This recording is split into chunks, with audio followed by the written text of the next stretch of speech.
When my husband and I arrived at my in-laws' house, my mother-in-law greeted us with a smile. However, she only invited my husband inside. When I tried to enter, she glared at me and said, "You're not needed here," and slammed the door shut. I was shocked.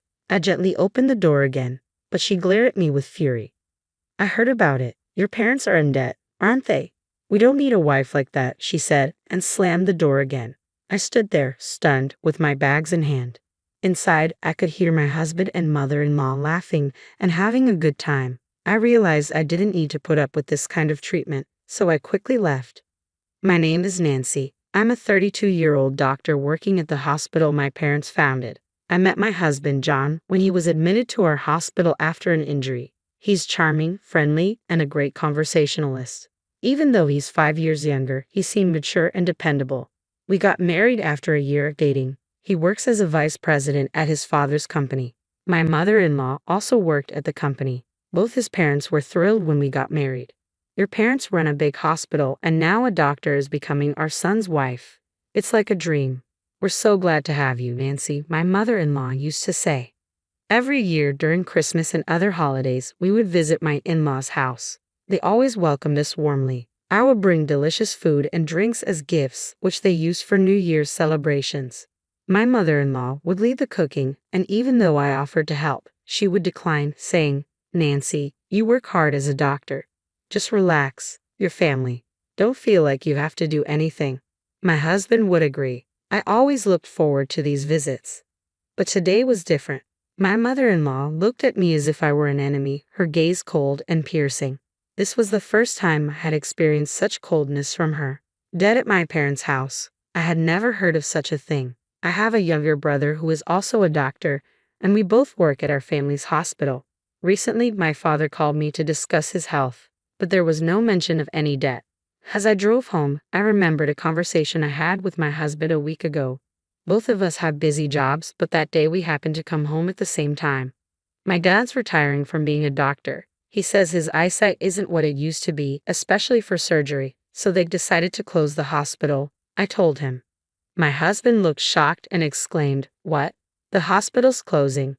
Do they have debts or something?" I'm not sure about debts, but they're planning to sell the hospital property. So I won't be working at the hospital anymore. I'll be taking a break for a while, I said. But before I could finish, I received an emergency call from the hospital and had to leave immediately. "We'll continue this later," I had said, but there was hardly any time for it afterward. My husband claimed he was busy at work and came home late, and with my night shifts, we hardly spoke. I'm sure he exaggerated our conversation, thinking my parents' hospital had closed due to debts and that I was involved in paying them off. He must have told his parents that. Still, the cold treatment from my mother-in-law was unbelievable. Lost in these thoughts, I was heading home when I heard a phone ringing from my bag. Locked out by my mother-in-law, I had driven off with my husband's belongings still in the car. His phone was in the bag, ringing non-stop. I had never looked at his phone before, but thinking it might be urgent, I decided to check. I pulled over, took out his phone, and tried a few passwords. Knowing my husband's aversion to complications, I figured it wouldn't be too complex. As I thought, it unlocked with his birthday. The caller was a woman named Susan, a name I hadn't heard before. Checking the history, there were numerous exchanges with Susan. The messages were shocking.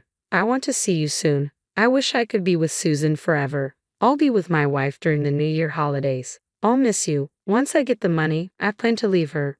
Really? That makes me happy. I love Susan the most. It seemed my husband had been cheating on me. I had thought of my husband, father-in-law, and mother-in-law as kind-hearted people. I was the only one back home, and I couldn't shake off the contents of his phone. I went into his study looking for more evidence.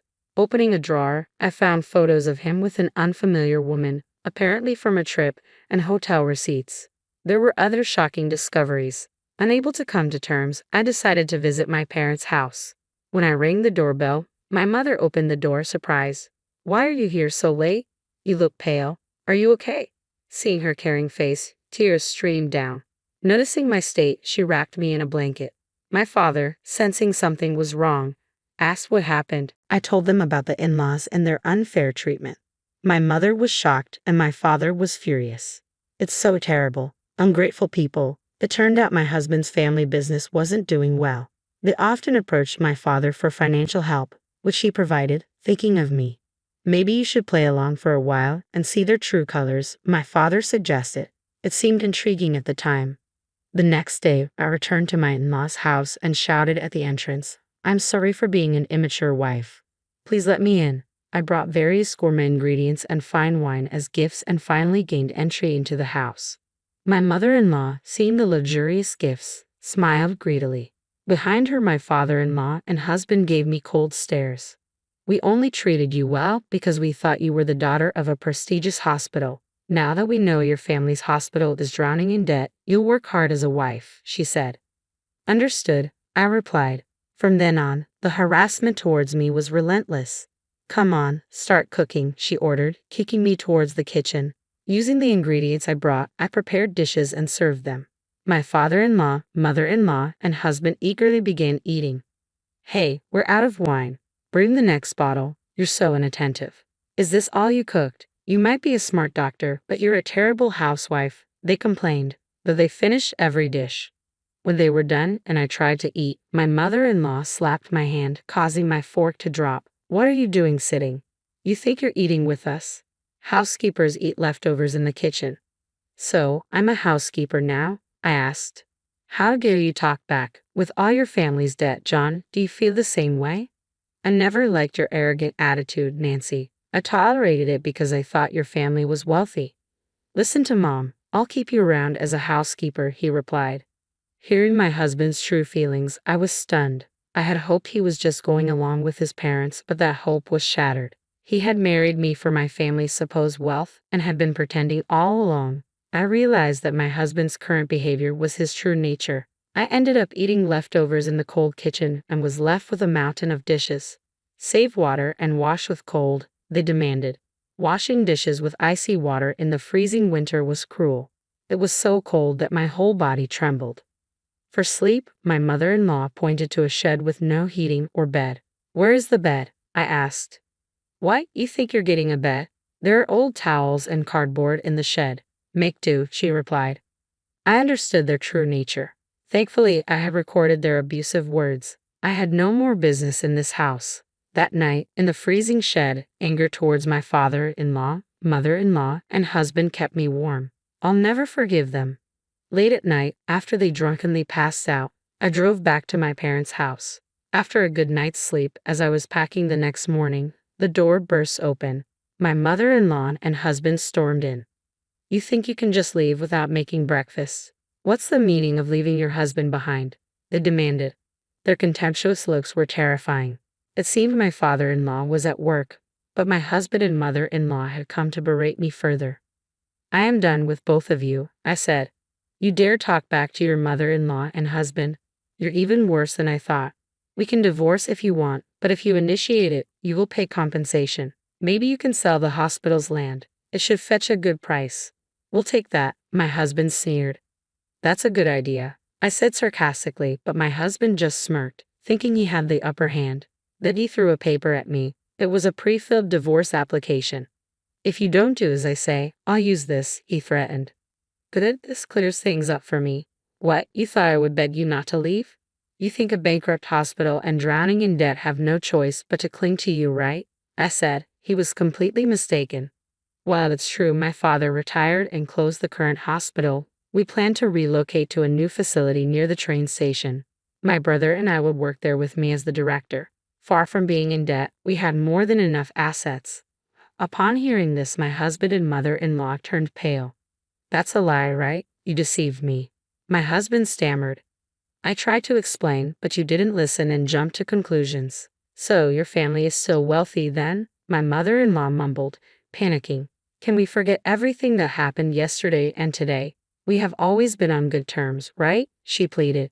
After all the insults, she now wanted to forget everything. It was laughable. "I'm shocked that you have spewed such terrible abuse at me and now ask me to forget everything. Remember, I'm just the housekeeper, right?" "No, that was a misunderstanding." "I'm sorry, please let it go," my mother-in-law pleaded. "It's too late. I know your true feelings. By the way, my father will be taking back the $100,000 he loaned to your company." "What? How did you know about that? We don't have that money." My husband started to panic, realizing the gravity of his mistake. Nancy, I'm sorry. I should have defended you from Mom. I promise to protect you from now on. You mean protect Susan, right? How did you know about Susan? You were cheating while pretending to work late. I have all the evidence. I showed him the photos and email exchanges on my phone. He stared at the evidence, sweating profusely. You will be the one paying compensation. Susan was just a fling I met at a bar. I'll break up with her. Please forgive me. He began to apologize, looking pitiful as he drooled onto the floor, making him look miserable. That's not all. I showed him a photo of a life insurance policy taken out on me and a detailed pamphlet about car maintenance with a marked section about tampering with car brakes. You not only wanted my family's money but also my life. I have consulted the police so you can't harm me anymore. My company's in trouble. I need the money. Please help me. Don't joke. We'll communicate through lawyers from now on. I never want to see your face again. As he lunged at me, my father and brother emerged from the back room, grabbing his arm and protecting me. My husband, pinned to the ground, cried while my mother-in-law stood there stunned. The house was purchased under my name. I'll be selling it, so please leave as soon as possible. My husband and mother-in-law, who always had an excuse not to leave, were sadly sent away by my brother. After that, I got a divorce. I received compensation from my husband and the woman he cheated with. He kept begging to get back together, but when I threatened to consult the police due to his persistence, he stopped coming around. Through a lawyer, I demanded repayment from my father-in-law's company, and the $100,000 my father had lent was safely returned. My father-in-law's business, already struggling, went bankrupt with a lot of debt. My father-in-law, mother-in-law, and husband now live in an old apartment, juggling multiple part-time and day jobs but can't seem to keep up with their debts. I work as a director of a newly built hospital with my brother's help. We are dedicated to helping those suffering from injuries and illness. It's fulfilling every day. I bought a comfortable apartment near the hospital and am enjoying living my own life.